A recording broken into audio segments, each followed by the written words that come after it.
Olá, sejam bem-vindos a mais um vídeo. Satanás é o anjo que se rebelou contra Deus e conseguiu arrastar a terça parte dos anjos do céu para a perdição. Satanás foi expulso do céu e quando os homens cederam o domínio do planeta Terra para ele, transformou este mundo, que era perfeito, num mundo de morte, violência e pecado.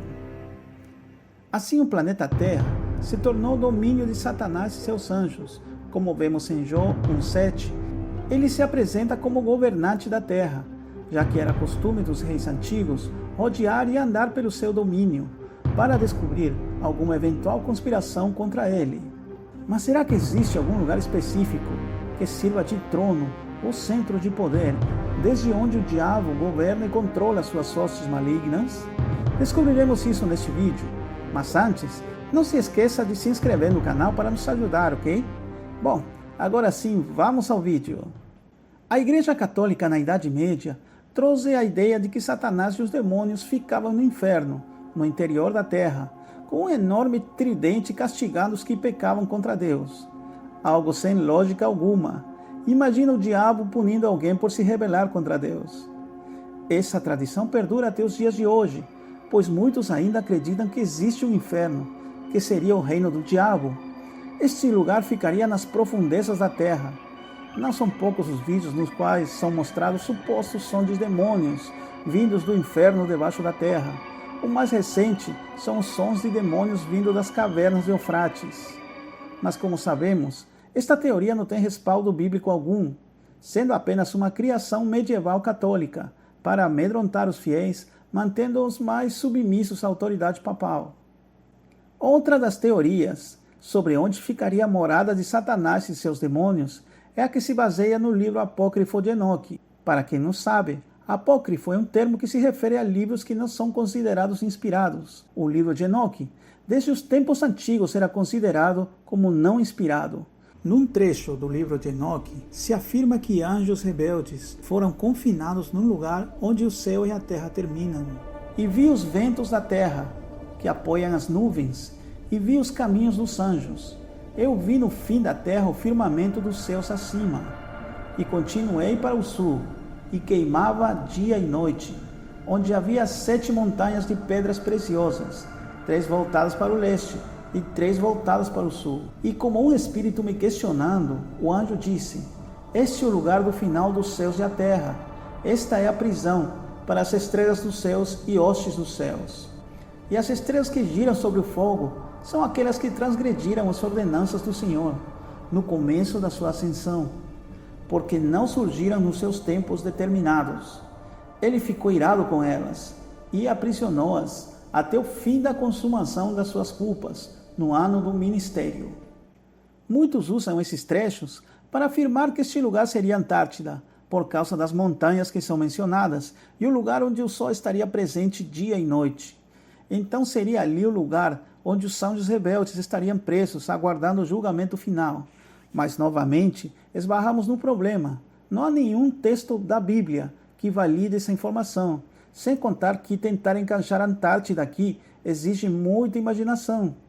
Os livros apócrifos, como o livro de Enoque, misturam trechos verídicos com trechos que são lendas de povos pagãos acrescentados ao texto, ficando difícil concluir o que seria ou não verdade.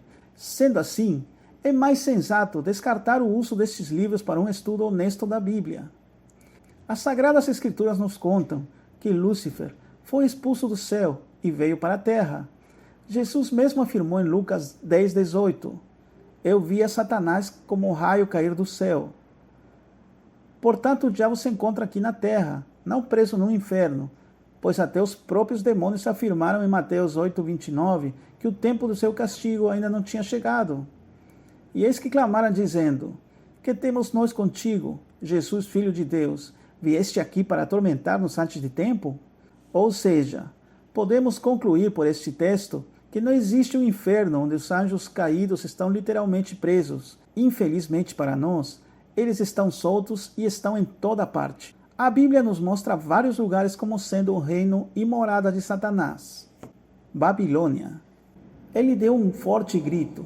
Caiu a Babilônia, a grande cidade caiu, tornou-se habitação de demônios, esconderijo de todo espírito impuro, covil de toda ave impura e de todo animal impuro e detestável. Apocalipse 18:2. A Babilônia era uma cidade onde eram cultuados centos de deuses, entre eles Dagon, Marduk, Ishtar, Tiamat. Essa cidade era o centro mundial do poder e da idolatria. A Babilônia perseguiu e oprimiu o povo de Deus. O rei tentou ser adorado como um deus. Com o tempo, a Babilônia se tornou símbolo da imoralidade, idolatria e confusão religiosa. Pérgamo. Conheça o lugar onde você vive, a cidade onde está o trono de Satanás. Ainda assim, você permanece leal ao meu nome. Recusou-se a negar a sua fé em mim, até mesmo quando Antipas, minha testemunha fiel, foi morto onde vocês vivem, o lugar da habitação de Satanás. Apocalipse 2:13. Pérgamo tinha muitos templos pagãos. O monumento dedicado a Zeus era uma referência no mundo antigo. Asclépio, o deus da cura, simbolizado pela figura da serpente, também era altamente cultuado em Pérgamo. O imperador era cultuado como se fosse um deus. Os cristãos sofreram grande perseguição nesse lugar, por não declarar que César era o Senhor. Incluso, no próprio texto se menciona Antipas, um cristão que foi queimado vivo no terrível touro de bronze, o touro de Farales. Conseguimos então ver que o trono de Satanás, assim como os lugares onde os anjos caídos se ajuntam, tem as seguintes características. São centros de poder político e religioso. A idolatria. São adorados diversos tipos de falsos deuses. A imoralidade, confusão religiosa e surgimento de toda a doutrina que ataca a Deus. São grandes centros de influência cultural. Uma vez tendo enumeradas essas características, podemos deduzir que existem não somente um, senão vários centros de poder diabólico, vários tronos de Satanás espalhados pelo mundo. Você consegue identificar alguns? Nos conte nos comentários. Satanás, ao tentar Jesus em Mateus 4, 8, 9, mostrou vários reinos no mundo e a glória deles, e afirmou que poderia dar todos a Cristo, caso ele o adorasse. Ou seja, ele é dono do poder, glória e riqueza que existe em vários países. É por isso que o apóstolo João disse em 1 João 5,19 que o mundo jaz no maligno. Satanás não está preso no inferno, ele está solto, exercendo sua influência, rebeldia, imoralidade e pecado entre os líderes mundiais. Seus agentes, tanto humanos como espirituais, fazem a mesma coisa com as pessoas no mundo inteiro. A nossa única proteção é perseverar em oração e estudo da Palavra de Deus. Esta comunhão diária fará com que sejamos protegidos dos ataques do diabo e do seu exército do mal, assim como diz 1 João 5,18. Sabemos que os nascidos de Deus não vivem no pecado, pois o Filho de Deus os protege e o maligno não os toca. E bom, até aqui chegou o vídeo de hoje. Se gostou, não se esqueça de compartilhar esta informação nos seus grupos de WhatsApp e nas suas redes sociais. Um grande abraço e até a próxima. Fiquem com Deus. Tchau!